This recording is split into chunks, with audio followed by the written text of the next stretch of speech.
اعوذ باللہ من الشیطان الرجیم بسم اللہ الرحمن الرحیم رب اشرح لی صدری ویسر لی امری واحلل عقدۃ من لسانی یفقهوا قولی ربنا زدنا علما اللہم فقہنا فی الدین اللہم آمین اللہم آمین۔ السلام علیکم ورحمۃ اللہ وبرکاتہ۔ سورۃ القلم کا ہم لیسن نمبر 2 دیکھ رہے ہیں اور انشاءاللہ آج ہم آیت نمبر 8 سے دیکھیں گے۔ آیت نمبر 8 سے لے کے 16 تک ان کا ذکر ہے، ان کافروں کا ذکر ہے، ان کی اخلاقی برائیوں کا ذکر ہے، ان کی اخلاقی پستیوں کا ذکر ہے، اور اللہ تعالیٰ نے اپنے نبی صلی اللہ علیہ وسلم کو حکم دیا کہ اے نبی صلی اللہ علیہ وسلم ان کافروں کے ساتھ آپ کوئی نرمی اختیار نہ کریں، آپ ان کا کہنا نہ مانیں۔ تو آج ہم دیکھیں گے آیت نمبر 8 سے لے کے 16 میں آئی تھنک تقریباً 10 سے لے کے 12 ایسی اخلاقی برائیوں کا ذکر ہے یہاں پہ، جن کے بارے میں یہاں ذکر کیا گیا ہے اور جسے اللہ تعالیٰ سخت ناپسند فرماتے ہیں، اور اپنے نبی کو بھی روکا کہ ان کے ساتھ ان کی بات نہیں ماننی، ان کے ساتھ کوئی نرمی نہیں اختیار کرنا ہے، ان کے ساتھ کوئی کمپرومائز نہیں کرنا ہے۔ تو ساتھ ساتھ ہم نے بھی اپنا جائزہ لیتے جانا ہے کہ کہیں یہ اخلاقی برائیاں مجھ میں تو نہیں ہیں، کیونکہ یہاں کافروں کا ذکر آیا اور کافروں کی اخلاقی برائیاں بتائی جا رہی ہیں۔ تو دیکھتے ہیں آیت نمبر 8 سے، فَلَا تُطِیعِ الْمُکَذِّبِینَ، لہٰذا نہ آپ اطاعت کریں المکذبین، تکذیب کرنے والوں کی، جھوٹ بولنے والوں کی۔ تو ہم نے پہلی جیسے فرسٹ لیسن میں ہم نے دیکھا اللہ تعالیٰ نے خود اپنے نبی کی تعریف کی، نبی کے اعلیٰ اخلاق کی گواہی دی اور خود تعریف کی، اور یہاں اس آیت میں ہم دیکھتے ہیں کہ کس طرح اللہ تعالیٰ نے کافروں کے بارے میں بتایا کہ ان کی کیا اخلاقی برائیاں تھیں۔ فرمایا کہ تو آپ جھٹلانے والوں کا کہنا نہ مانیں، یعنی جو جھٹلاتے ہیں وہ آپ کو کہتے ہیں تو آپ ان کا کہنا نہ مانیں۔ ایسا نہ ہو کہ آپ ان کی باتوں میں آ کے یا آپ ان کی باتوں سے تنگ آ کر ان کی بات مان لیں گے، تو یاد رہے کہ ان کی باتیں نہیں ماننی۔ اب اسی کے ساتھ نیکسٹ آیت میں یہ بھی فرما دیا کہ جو کفار مکہ ہے ان کی اصل دلی خواہش کیا ہے، مقصد کیا ہے، ودو، وہ چاہتے ہیں، یعنی کفار مکہ وہ تو چاہتے ہیں لو کاش تدہنو، آپ کچھ نرمی اختیار کریں، یعنی اے نبی صلی اللہ علیہ وسلم ان کی تو دلی خواہش ہی یہ ہے کہ وہ چاہتے ہیں کہ آپ تھوڑے سے نرم پڑ جائیں، آپ تھوڑے سے ایزی گوئنگ ہو جائیں، آپ تھوڑا سا کمپرومائز کر لیں، فیدہنون، تو وہ بھی نرم پڑ جائیں گے۔ تو یہاں ان کی ایک بتائی گئی بات دلی مقصد کیا، ان کی تو چاہت ہی ہے، لیکن آپ اے نبی ان کے ساتھ نرمی اختیار نہ کریں۔ اور جس طرح نبی صلی اللہ علیہ وسلم ان کو توحید کی دعوت دیا کرتے تھے، حالانکہ نبی صلی اللہ علیہ وسلم کبھی ان کے بتوں کو کوئی برا بھلا نہیں کہے، نہ ہی کچھ اس طرح سے، بس یہ کہتے تھے کہ تم جن بتوں کی عبادت کرتے ہو یہ بت نہ تو تمہیں کوئی نفع پہنچا سکتے ہیں نہ ہی تمہیں کوئی نقصان پہنچا سکتے ہیں۔ تو بس یہی بات ان کو بڑی توہین والی لگتی تھی کہ ہمارے بتوں کی توہین کر دی، اور وہ تو چاہتے تھے کہ آپ صلی اللہ علیہ وسلم جو ہے کمپرومائز کر لیں۔ یہاں تک انہوں نے تجویز پیش کی کہ 1 سال ہم آپ کے اللہ کی عبادت کر لیتے ہیں، آپ کے معبود کی، اور 1 سال آپ ہمارے بتوں کی عبادت کر لیں۔ تو وہ تو چاہتے تھے کہ کہیں نہ کہیں آپ صلی اللہ علیہ وسلم کچھ تو کمپرومائز کر لیں، کچھ تو تھوڑا سا نرمی اختیار کریں، کچھ تو یعنی تھوڑا سا اس طرح سے کریں، لیکن اللہ تعالیٰ نے یہاں پہ منع فرما دیا، فَلَا تُطِیعِ الْمُکَذِّبِینَ، تو آپ جھٹلانے والوں کا کہنا نہ مانیں۔ وہ چاہتے ہیں کہ کاش آپ نرمی اختیار کریں تو وہ بھی نرم ہو جائیں، یعنی اسی لیے یہاں پہ بتایا گیا نا کہ دین کے معاملے میں کوئی کمپرومائز نہیں کیا جائے گا۔ دنیا کے کوئی اور معاملات ہیں یا کوئی اور دوسری باتیں ہیں تو انسان کو اس میں اختیار ہے کہ وہ کمپرومائز کر لے، لیکن جہاں دین کی بات ہے، جہاں اللہ کے حق کی بات ہے، تو وہاں تو کوئی کمپرومائز نہیں کیا جا سکتا۔ اور ساتھ میں ایک بات یہ بھی یاد رکھنی چاہیے کہ اگر حق پر ہے اور اس پر اگر چلتے ہیں تو کسی بھی ملامت کرنے والے کی ملامت کی پرواہ نہیں کرنا چاہیے، یعنی اکثر ایسے ہوتا ہے نا، اب آپ دیکھیں کہ آپ صلی اللہ علیہ وسلم حق پر تھے، آپ صلی اللہ علیہ وسلم ان کو تبلیغ کرتے، دین کی دعوت دیتے، تو وہ کیا کرتے تھے، وہ طنز کرتے، آپ کا مذاق اڑاتے، آپ کو جادوگر کہا، پتہ نہیں کیا کچھ کہا۔ تو یہاں پہ یہ ہے کہ ایک داعی دین کو جو حق کی بات لوگوں تک پہنچا رہا ہے اسے لوگوں کی ملامت کی پرواہ نہیں کرنی چاہیے، اسے اپنا مشن نہیں چھوڑنا چاہیے، اسے اپنا کام نہیں چھوڑنا چاہیے۔ تو یہاں پہ وہ ساری یعنی اخلاقی برائیاں کیریکٹرسٹک بتائے گئے ہیں کہ ایسے ایسے لوگ اگر جن میں یہ کیریکٹرسٹک ہے تو ان سے احتیاط برتیں، ان کا کہنا نہ مانیں، ان کے ساتھ کوئی نرمی اختیار نہ کریں۔ اور تفسیر میں اس کا دوسرا معنی یہ بھی ہے کہ وہ تو چاہتے ہیں، دل سے یہی چاہتے ہیں کہ آپ صلی اللہ علیہ وسلم ان کے معبودوں کی طرف تھوڑا سا مائل ہو جائیں اور آپ صلی اللہ علیہ وسلم جس حق پر ہے اس حق کو چھوڑ دیں، یہ اصل ان کی دلی خواہش۔ وَلَا تُطِعْ كُلَّ حَلَّافٍ مَّہِینٍ، اور نہ آپ اطاعت کریں کل ہر حلاف، خصمے کھانے والے، مہین نہایت حقیر کی، اور آپ بہت قسمیں کھانے والے ذلیل کا کہنا نہ مانیں۔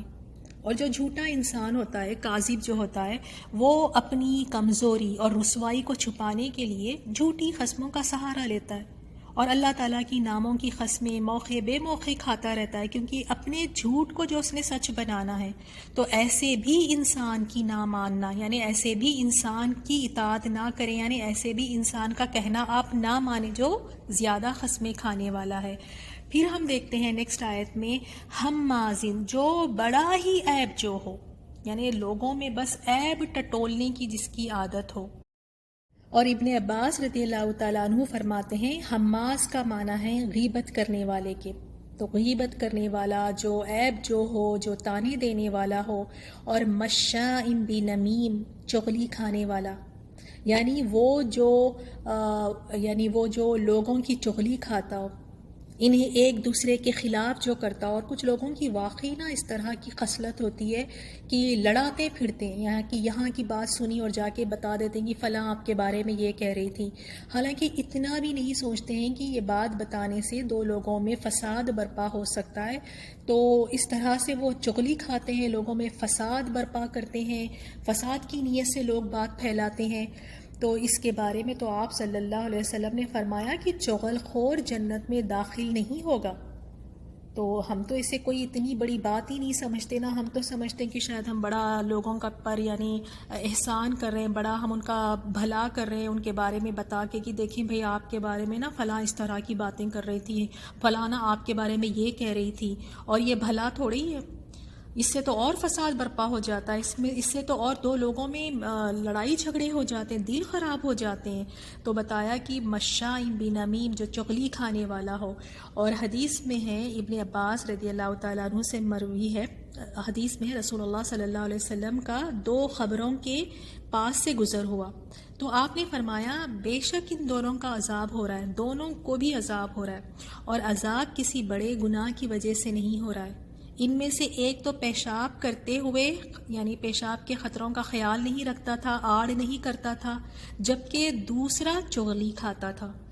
اور دیکھیں کہ ابھی خبر میں ہی ہے، اور چغل خور کا عذاب جو ہے خبر سے ہی شروع ہو گیا، اور ہم اس کو کتنی معمولی بات سمجھتے ہیں نا کہ بس لگائی بجھائی کرتے پھرتے ہیں، ان کو لڑا دیا، ان کو تھوڑا سا لگا کے چھوڑ دیا۔ تو اللہ تعالیٰ محفوظ رکھیں۔ ہمارا کام تو یہ ہونا چاہیے تھا کہ ہم لوگوں کو ملانے والے بنے، یہ نہیں کہ دو لوگوں میں نا اتفاقیاں پیدا کرنے والے بنے۔ اب دیکھیے نیکسٹ آیت میں، آیت نمبر 12 میں، مناع للخیر، بہت روکنے والا بھلائی سے، یعنی اس کا یہاں پہ اخلاقی برائی جو بتائی گئی ہے کہ یہ اس طرح ہے کہ یہ بھلائی سے روکنے والا ہے، نہ خود بھلائی کرتا ہے، نہ خود خیر کا کام کرتا ہے، اور نہ ہی دوسروں کو کرنے دیتا ہے، دوسروں کو بھی وہ خیر کرنے سے روکتا ہے۔ یعنی دوسرا معنی اس کا یہ بھی ہے کہ اس کے ذمے یا اس کے پاس جو مال ہے وہ اس میں بخل سے کام لیتا ہے۔ اب یعنی جو مال اللہ تعالیٰ نے دیا ہے اس کو خیر میں لگانے کے بجائے اسے بخل سے کام لینا۔ اب آج کل ہم یہ مثالیں اپنے آس پاس بھی ہم بہت ساری دیکھتے ہیں، اگر کوئی صدقہ خیرات کر رہے ہیں تو دیکھیں کہ آگے کس طرح سے لوگ آگے مناع للخیر بن جاتے ہیں کہ اتنا صدقہ خیرات، اتنا اللہ کے راستے میں لگا دو گے تو تمہارے لیے کیا بچے گا، پھر تم کیا کرو گے۔ تو اس طرح سے کوئی دوسرا انسان اگر خیر کا کام بھی کرتا ہے تو کچھ لوگ شیطان کے ایجنٹ بن کے آ جاتے ہیں آن دا بہاف آف شیطان دیکھیں پھر کس طرح سے ورغلاتے ہیں. اور اسی طرح اگر آپ دوسری مثال دیکھیں کہ اگر کوئی بندی، اللہ کی بندی کوئی دین کا کام اگر کر رہی ہے تو اس کے پیچھے کتنا پڑ جاتے ہیں، اور یہ ایک بھلائی کے، ان کو لگتا ہے کہ بھلائی کریں کہ ہائے آپ کے جسم کا بھی تو حق ہے، دیکھیں آپ اپنا بھی تو خیال رکھیں، آپ کے گھر کے کام ہیں، دین کا کام اتنا ضروری بھی نہیں ہے، آپ تھک جائیں گی، بیمار ہو جائیں گی، اتنا یعنی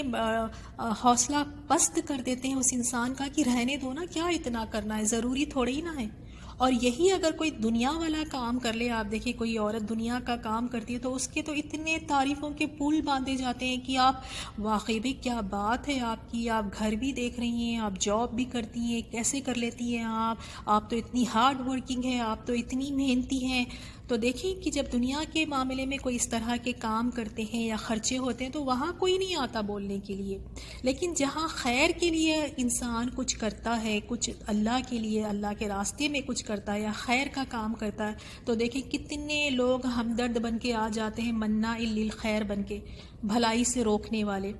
تو یہاں بھی یہ کافروں کی اللہ تعالیٰ نے اخلاقی برائی مینشن کی ہے، بتایا کہ بہت یعنی بھلائی سے روکنے والا اور معتدن اثیم، حد سے گزرنے والا. حد سے گزرنے والا کس طرح؟ یعنی اللہ تعالیٰ نے اس کے لیے جو حلال کیا ہے اسے اس حلال میں بھی وہ حد سے تجاوز کر جاتا ہے. وہ جو جائز ہے وہ جائز میں بھی وہ حد سے تجاوز کرنے لگتا ہے، آگے بڑھ جاتا ہے، اپنی باؤنڈریز جو ہے، جو لیمیٹیشنز جو ہے، جو حدود جو ہے ان کو کراس کرنے لگتا ہے. اور اثیم سخت گناہگار، اتنا سخت گناہگار کہ جو چیزوں کو حرام قرار کیا گیا ہے اس کو بھی کر گزرتا ہے. ایک تو ہوتے ہیں کہ صغیرہ گناہ جو چھوٹے موٹے گناہ ہیں، لیکن اثیم وہ ہے سخت گناہگار، جو چیزیں حرام کی گئی ہیں ان کو بھی کر گزرتا ہے. آیت نمبر 13 اتل اجڑ. اتل کہتے ہیں جیسے سخت دل کو کہتے ہیں، یا پھر مال جمع کرنے والا، بخل کرنے والا، اور دل کی سختی کو بھی پسند نہیں کیا گیا ہے. اور اتل کا یہ بھی معنی ہے جیسے بد مزاج یا بد اخلاق، جو بہت ہی سخت دل والا ہو. دلوں کی نرمی کو پسند کیا گیا، دل نرم ہونے چاہیے، دلوں میں لوگوں کے لیے ہمدردی، لوگوں کے لیے احساس ہو، لوگوں کے لیے آسانیاں کرے، لیکن دل کی سختی کو اچھا نہیں سمجھا گیا ہے. تو یہاں فرمایا کہ ایسا شخص جو اتل ہو، یعنی جو بہت ہی زیادہ سخت دل ہو. اور اس پر آپ صلی اللہ علیہ وسلم کی بھی حدیث ہے، فرمایا کہ کیا میں تمہیں یہ نہ بتاؤں کہ اہل دوزخ کون ہیں، یعنی دوزخ میں کون جائیں گے؟ فرمایا ہر اجڑ، سخت دل اور متکبر اہل دوزخ میں سے ہے. اسے مسند احمد نے روایت کیا ہے. تو اگر دل سخت ہے تو ہمیں ساتھ ساتھ اپنے دلوں کا بھی جائزہ لینا ہے کہ دلوں کی سختی کو پسند نہیں کیا گیا ہے. بعد ذلک زنیم، اور اس کے علاوہ وہ زنیم ہے. زنیم کسے کہتے ہیں؟ حرام زادے کو، یا ولد الحرام یعنی ولد الزنا، یا مشہور و بدنام. اور اسے بھی زنیم کہتے ہیں، کسی ایسے اجنبی شخص کو بھی زنیم کہتے ہیں جو کسی قوم میں داخل ہو جائے، وہ اس قوم کا حصہ نہیں ہے لیکن اس قوم میں داخل ہو کر یہ دکھانے کی کوشش کرے کہ وہ اسی قوم کا حصہ ہے. اب ہم دیکھتے ہیں آیت نمبر 14 میں اللہ تعالیٰ فرماتے ہیں ان کان ذا مال و بنین، اس لیے کہ وہ مال اور بیٹوں والا ہے، یعنی اس کے پاس مال اتنا زیادہ ہے اور زیادہ اس کے پاس بیٹے ہیں، اس وجہ سے اس کی بات بس مان لی جائے. حالانکہ نہ ہی اس کے پاس کوئی اخلاق ہے، نہ ہی اس کے پاس کوئی نسب ہے، نہ ہی کوئی آداب ہے، نہ ہی دین ہے، کچھ نہیں، صرف اس لیے کہ وہ مال والا ہے اور بیٹوں والا ہے تو اس کی بات مان لی جائے. جب اس پر ہماری آیات تلاوت کی جاتی ہے، اذا تتلی علیہ آیاتنا، کیا کہتا ہے جب اللہ تعالیٰ کی آیات اس پر تلاوت کی جاتی ہے؟ قالا کہتا ہے اساطیر الاولین، یہ تو اگلے لوگوں کے افسانے ہیں، یعنی پرانی کہانیاں ہیں، اور کیا ہے قرآن میں تو اور کوئی باتیں ہیں ہی نہیں، وہی پچھلے قصے کہانیاں پچھلے لوگوں کی باتیں ہیں. اللہ اکبر. یہ تو کافروں کا کہنا تھا. آج کل کچھ مسلمان بھی کہتے ہیں کہ قرآن میں دیکھیں ہے کیا نا، بس وہی پچھلے قوموں کے قصے کہانیاں ہیں، لیکن ان کے پیچھے حکمت دیکھیں، ان کو جو بیان کیا گیا اس کے پیچھے مقصد کیا ہے، کیوں وہ ہلاک کیے گئے تھے، کیوں ان کے قصوں کو بیان کیا جا رہا ہے اس کی طرف نہیں دیکھتے. بس یہی شکایت ہوتی کہ قرآن کیا ہے، بس بار بار وہی چیزیں ریپیٹ ہو رہی ہیں. تو سبحان اللہ، ایسی باتیں کرنے سے انسان کو پرہیز کرنا چاہیے، کیونکہ یہ کافروں کا رویہ ہوا کرتا تھا. جب ان پر قرآن کی آیات تلاوت کی جاتی تو وہ تو بڑی آسانی سے کہتے تھے کہ اساطیر الاولین، یہ تو اگلے لوگوں کے افسانے ہیں. قرآن کا مذاق وہ اس طرح سے اڑایا کرتے تھے. تو دیکھیں یہاں پر کون کون سی وہ اخلاقی برائیاں یہاں پر بتائی گئی ہیں کہ وہ جھوٹ بولنے والا ہے، اور قسمیں کھانے والا، تانے دینے والا، غیبت کرنے والا، لوگوں کے عیب ڈھونڈنے والا، اور چغل خور، لوگوں کو بھلائی سے روکنے والا، حد سے گزر جانا، جو اللہ تعالیٰ نے حد لگائی ہیں وہ حد سے آگے گزر جانا، سخت گناہگار یعنی جو چیز حرام ہے اس کو بھی کر گزرنا، اور پھر ساتھ میں سخت دل اور بے نسب ہو یعنی ولد الزنا ہے یا بہت ہی زیادہ بدنام ہے. تو فرمایا کہ ایسے لوگوں کا کہنا نہ ماننا. اے نبی صلی اللہ علیہ وسلم، آپ ان لوگوں کے ساتھ نرم نہ پڑے. تو واقعی چاہیے کہ جو ایسے لوگوں کا کردار ہے، ایسے لوگوں سے خود کو بچا کر دور رکھنا چاہیے ایسے لوگوں سے. اور جتنی بھی ہم یہ اخلاقی برائیاں دیکھ رہے ہیں، کیا آپ نے ایک بات غور کی ہے سب اخلاقی برائیوں میں؟ اگر وہ جھوٹ بھی کہہ رہا ہے تو زبان سے، جھوٹی قسمیں کھا رہا ہے وہاں بھی زبان کا استعمال ہو رہا ہے، کسی کی غیبت کر رہا ہے یا چغلی کر رہا ہے وہاں بھی زبان ہی کا استعمال ہو رہا ہے. اور آپ دیکھیں مناع للخیر میں بھی، جہاں نیکیوں سے، بھلائی کے کاموں سے روکنا ہے، وہاں بھی قرآن کا مذاق اڑایا جا رہا ہے کہ کہہ کے کہ یہ تو پرانے قصے کہانیاں ہیں. تو یہاں بھی دیکھیں زبان کا استعمال. تو واقعی اس زبان کو بہت ہی محتاط ہو کر اس کا استعمال کرنا چاہیے. یہ نہیں کہ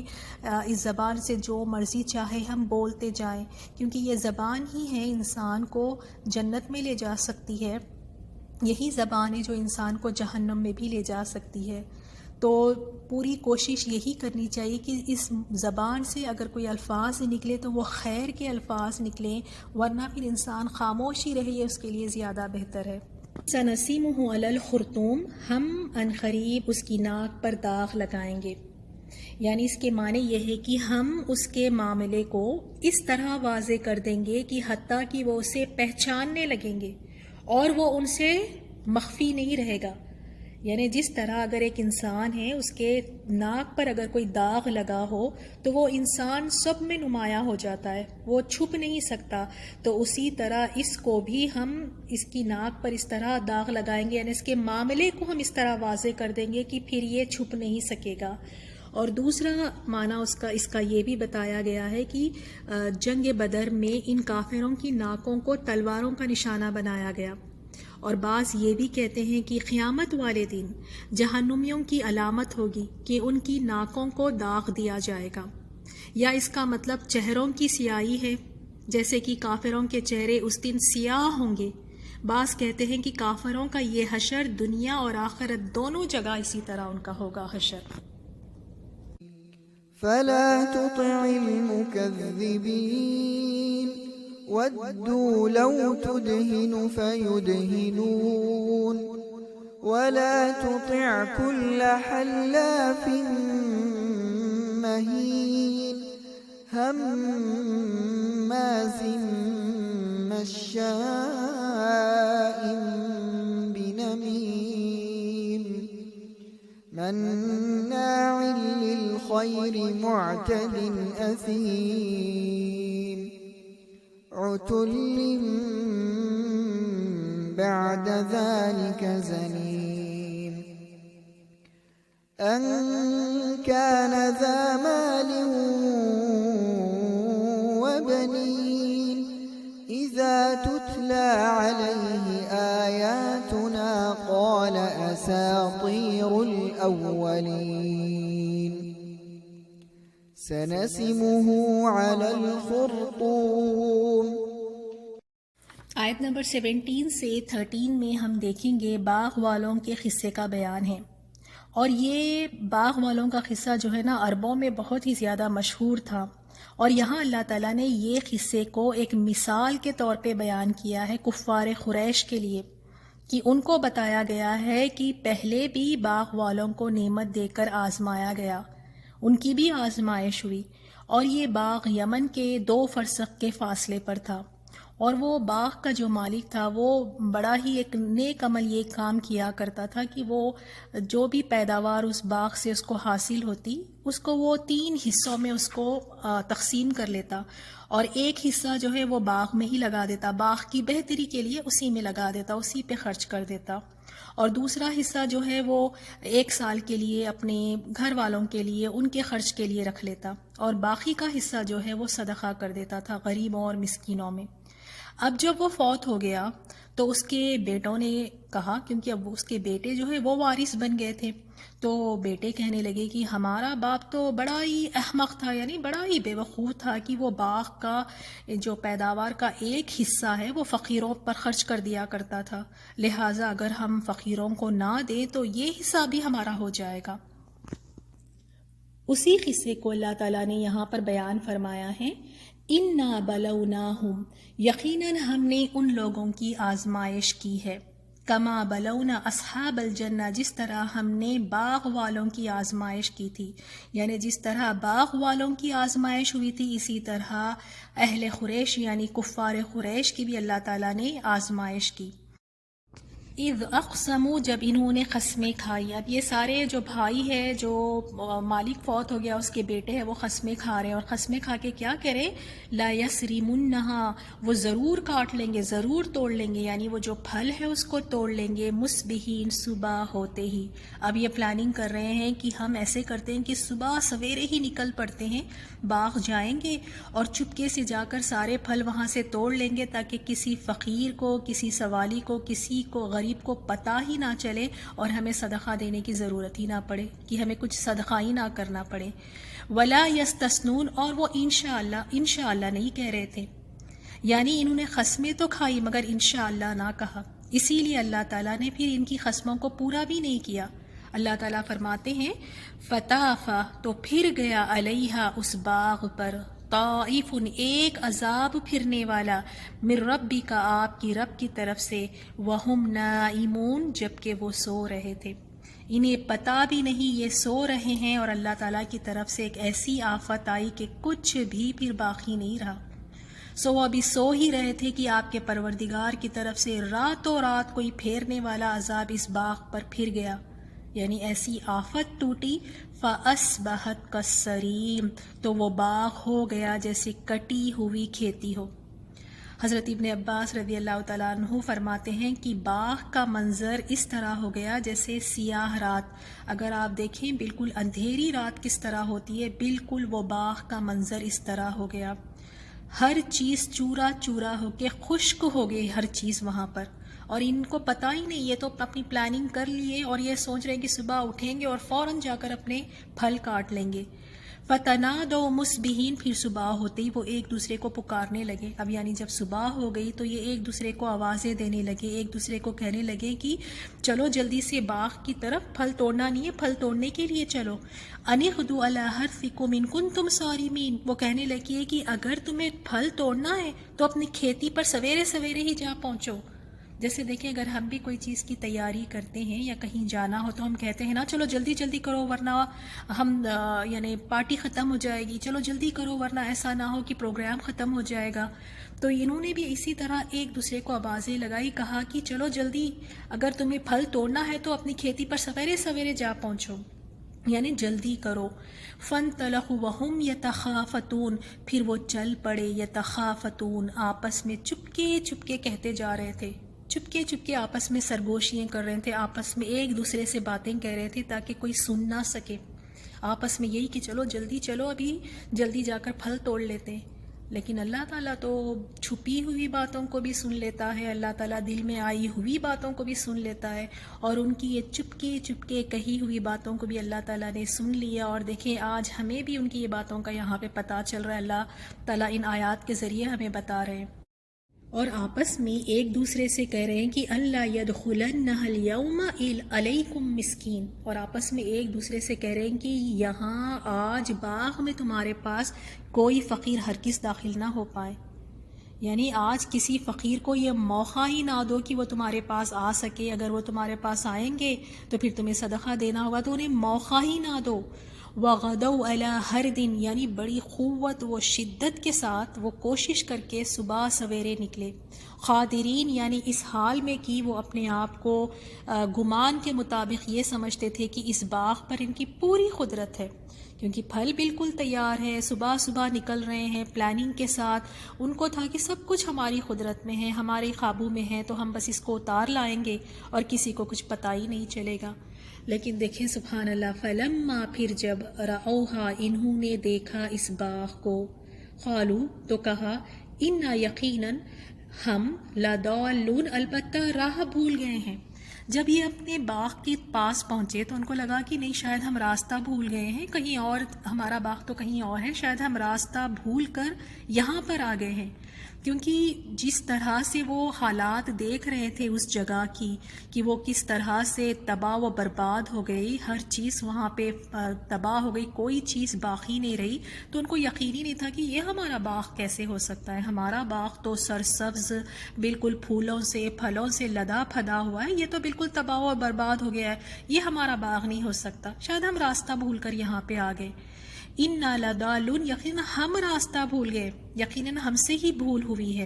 لیکن پھر انہیں یقین ہو گیا اور وہ اس بات کا اعتراف بھی کر لیے، ان کو پتہ چل گیا کہ نہیں، یہ تو ہمارا ہی باغ ہے. بل نحن محرومون بلکہ ہم ہی بد نصیب ہے. اب وہ اپنے آپ کو محروم اور بے نصیب اور بد نصیب سمجھنے لگے. اب ان کو احساس ہو گیا کہ یہ تو انہی کا باغ تھا. قال اوسطہم ایک جو ان میں سے بہتر تھا، جو ایک ان میں سے بہت ہی زیادہ بہتر تھا، اس نے کہا، الم اقل لکم لولا تسبحون کیا میں نے تم سے نہیں کہا تھا کہ تم تسبیح کیوں نہیں کرتے؟ کیوں تم نے انشاءاللہ نہیں کہا؟ کیوں تم نے اللہ تعالیٰ کی اس نعمت پہ اللہ کا شکر ادا کیوں نہیں کیا؟ اللہ کی پاکی کیوں نہیں بیان کی؟ انشاءاللہ کیوں نہیں کہا؟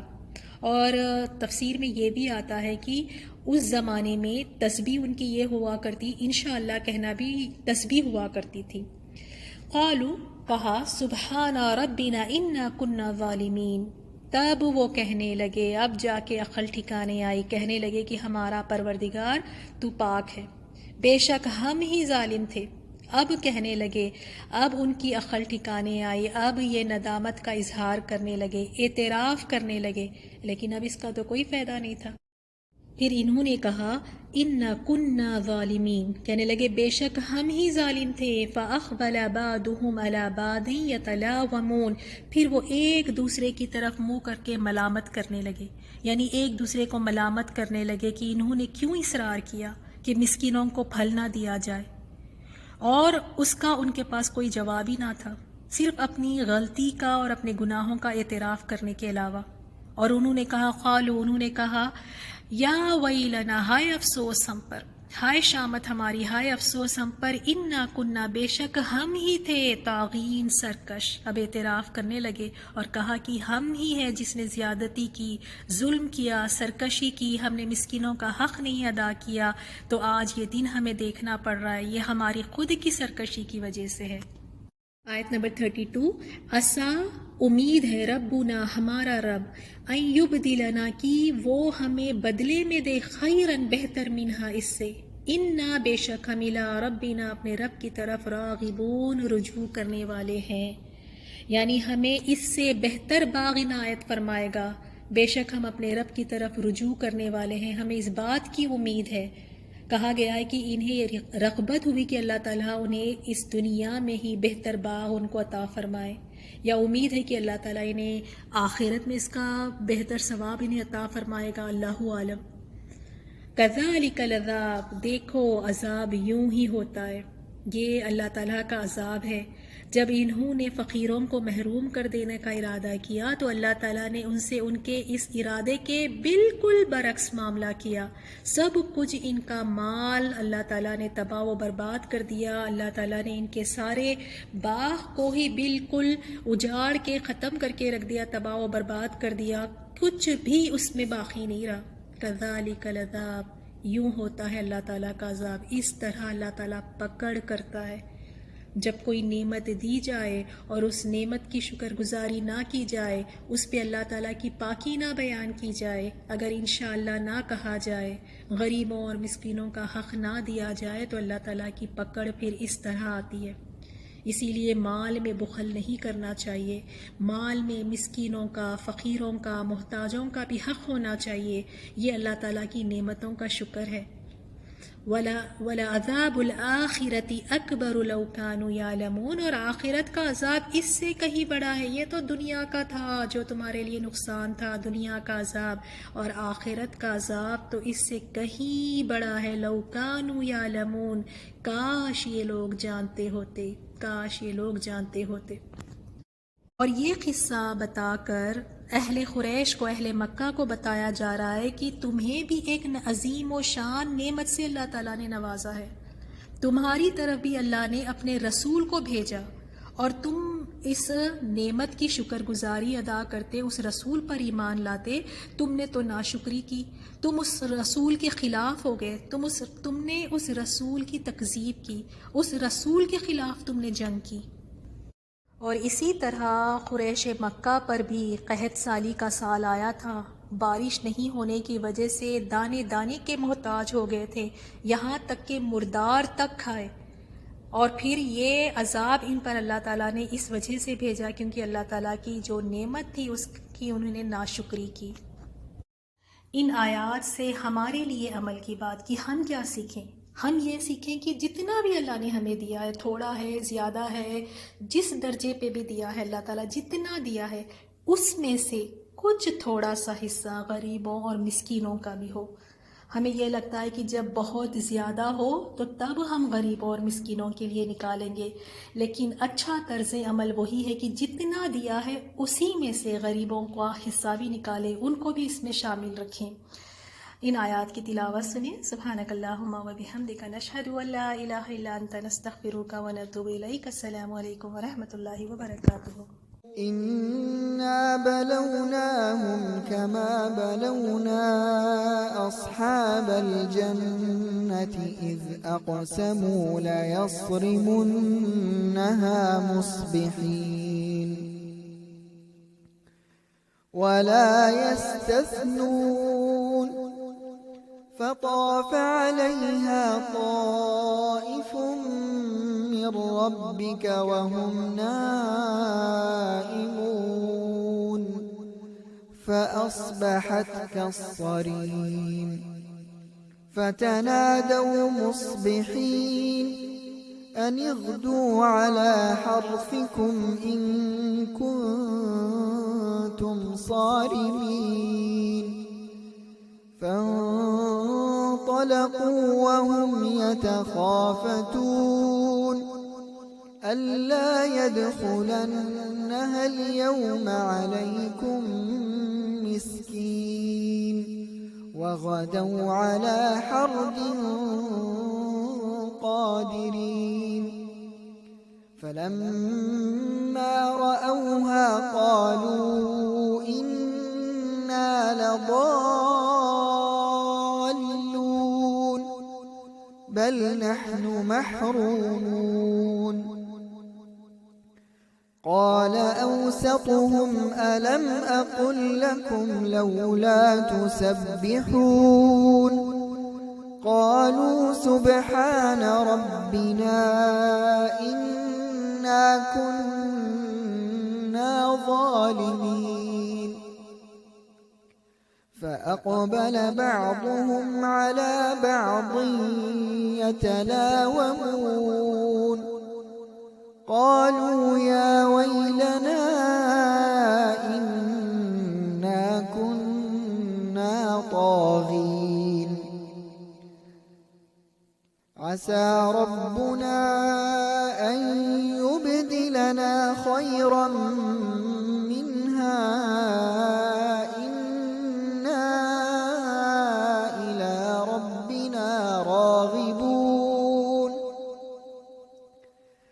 كذلك العذاب ولعذاب الآخرة أكبر لو كانوا يعلمون